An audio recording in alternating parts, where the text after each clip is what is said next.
अगर किसी मनुष्य को मिलते हैं ये संकेत, तो वो साधारण मनुष्य नहीं होता। नमस्कार, मैं हूँ आपकी बबीता और आज लाई हूँ मैं वो 9 संकेत जो एक मनुष्य को साधारण मनुष्य से अलग करते हैं। ये तो हम सब जानते हैं कि सभी मनुष्य में ईश्वर का वास होता है, लेकिन फिर भी हम में से कुछ को ईश्वर अलौकिक शक्तियों के लिए चुनते हैं। तो आइए जानते हैं वो अलौकिक शक्तियां और वो 9 संकेत।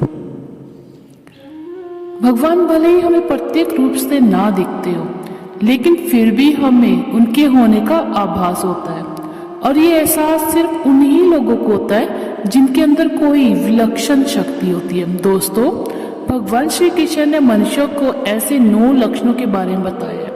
यदि किसी भी इंसान के अंदर ये 9 लक्षण दिखाई देते हैं, श्री कृष्ण के अनुसार प्रत्येक व्यक्ति के जन्म के पीछे एक उद्देश्य होता है। मनुष्य योनि पाना कोई साधारण बात नहीं। 84 लाख योनियों में सर्वश्रेष्ठ मनुष्य योनि को कहा जाता है। मनुष्य का जन्म लेकर प्राणी जो कार्य कर सकता है वह किसी अन्य प्राणी के रूप में जन्म लेकर नहीं कर सकता।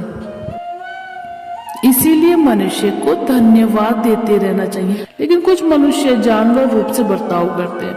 ये बात भी सत्य है कि हम में से कुछ लोग बहुत भाग्यशाली होते हैं, क्योंकि उन पर ईश्वर की विशेष कृपा होती है और कुछ ऐसी शक्तियां उनके आसपास रहती है जो हर समय उनकी सहायता करते हैं, और ये ईश्वरीय शक्तियां उन्हें आगे बढ़ते रहने के लिए प्रेरित करती है। लेकिन आप ये कैसे जान सकते हैं कि ईश्वर शक्तियां किस में है और भगवान ने किसको चुना है?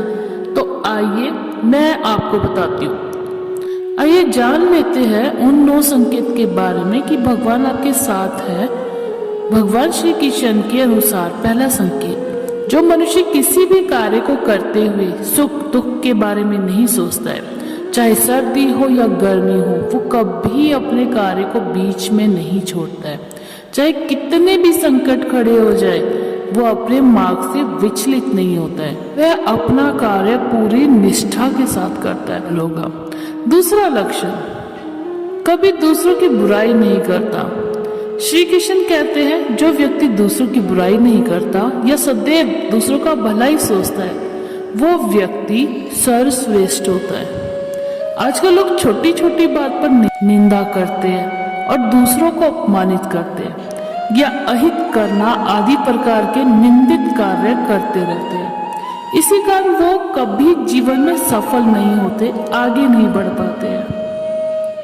तीसरा संकेत, जो व्यक्ति अपना दैनिक जीवन के बचे हुए समय में ईश्वर की भक्ति, आराधना और नाम स्मरण करके जीवन व्यतीत करता है, वो ईश्वर की अनुभूति होने में समर्थ होता है। वास्तव में उस व्यक्ति के आसपास ईश्वरीय शक्ति का एक घेरा होता है, जिस कारण उसे ईश्वर के साथ होने का एहसास रहता है। इन लोगों को ईश्वर पर पूर्ण आस्था होती है। ये हर परिस्थिति में, चाहे सुख हो दुख हो, हर परिस्थिति में भगवान को याद करते हैं। चौथी बात, जो व्यक्ति समाज में अपना दायित्व समझते हुए पुण्य और अच्छे वाले कार्य करते हैं, मुसीबत में फंसे लोगों की तथा लाचार और गरीब लोगों की मदद करता है। आपदा और विपदा आने पर पशु पक्षियों की, लाचार और अपंग लोगों की मदद करते हैं। वो मनुष्य सर्वश्रेष्ठ होते हैं। हर लोगों में ये गुण नहीं होते। जिन लोगों पर ईश्वरीय कृपा होती है, उन्हीं में ये लक्षण होते हैं। खुद पुण्य का काम करता है और दूसरों को भी करने के लिए प्रेरित करता है। पांचवा संकेत, जो व्यक्ति दूसरों के साथ अन्याय नहीं करता, कभी किसी का हक नहीं मारता, दूसरों की मजबूरी का फायदा नहीं उठाता, किसी का धन हड़पता नहीं है,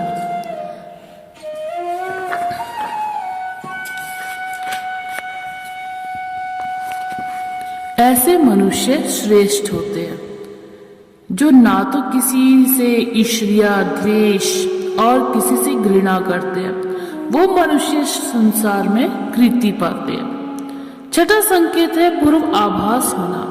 संसार में कुछ ही लोगों के पास अनोखी शक्तियां होती है, जिससे उन्हें होने वाली घटना का पहले ही आभास हो जाता है। भविष्य में कुछ बुरा हो तो इसका पता उन्हें पहले ही चल जाता है। इनका मन बेचैन होने लगता है, आसपास के वातावरण पर इन्हें बदलाव होने लगता है। प्रकृति में इन्हें कुछ ऐसे दृश्य दिखाई देने लगते हैं जो अशुभ चिन्ह होते हैं, जिससे इन्हें अनुभूति होने लगती है कि कुछ बुरा होने वाला है और ये सावधान हो जाते हैं। सातवां संकेत है सुगंध, महकना, खुशबू। जी, लोगों को अपने आसपास हमेशा सुगंधित फूलों की खुशबू आती रहती है।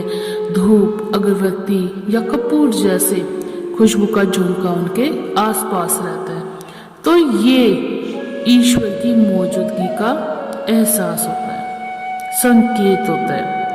देवताओं का आशीर्वाद ऐसे लोगों पर सदैव बना रहता है। आठवां संकेत, दोस्तों, हमारे शास्त्रों में ब्रह्म मुहूर्त का समय सबसे महत्वपूर्ण माना जाता है। इसे शास्त्रों में देवताओं का समय माना जाता है, क्योंकि इस समय के वातावरण में एक अनोखी ऊर्जा का संचार होता है, एक पॉजिटिविटी एनर्जी फैली हुई होती है। इसलिए ब्रह्म मुहूर्त को ही जागने के लिए शुभ समय माना गया है। दुनिया के ज्यादातर लोगों की नींद ब्रह्म मुहूर्त के समाप्त होने के बाद ही खुलती है, परंतु अगर किसी व्यक्ति की नींद ब्रह्म मुहूर्त में खुलती है तो ये अलौकिक शक्ति माना जाता है। ऐसे व्यक्ति सफलता की सीढ़ियां आसानी से चढ़ जाते हैं। ऐसे लोगों की स्मरण शक्ति भी अलौकिक यानी कि बहुत अधिक होती है। नौवां संकेत, दोस्तों, कई बार हम मंदिर में भजन, कीर्तन, सत्संग या कथा सुनने जाते हैं, तो कुछ लोग भजन कीर्तन में इतने तल्लीन हो जाते हैं कि उन्हें किसी भी चीज का होश नहीं रहता। उन्हें बस अपने आसपास पवित्र और शुभ ध्वनियां सुनाई देती है, जैसे कि शंख, मंदिर के घंटे की आवाज, बांसुरी की आवाज।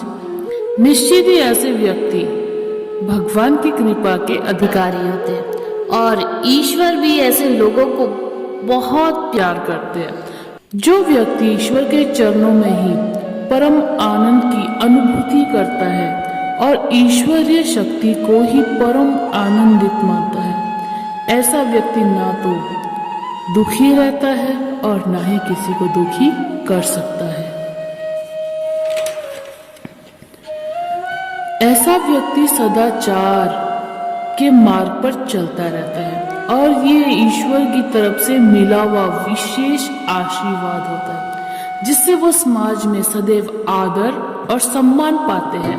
और ऐसे व्यक्ति सदैव अपने पार्टनर के साथ वफादार रहते हैं और एक वफादार इंसान पर माँ लक्ष्मी और ऐसे वफादार लोगों पर माँ लक्ष्मी की विशेष अनुकंपा होती है।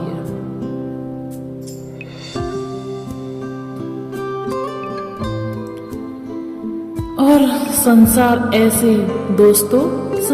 ऐसे ही लोगों की वजह से आज भी दोस्तों, ये दुनिया आज भी ऐसे ही लोगों की वजह से टिकी हुई है। तो बोलो राधे राधे। दोस्तों, अगर आपको मेरी ये वीडियो पसंद आई है, तो अगली वीडियो देखने के लिए चैनल को सब्सक्राइब करिए, बेल बटन को प्रेस करिए और ज़्यादा से ज़्यादा शेयर करिए। Thank you. आप सभी को धन्यवाद।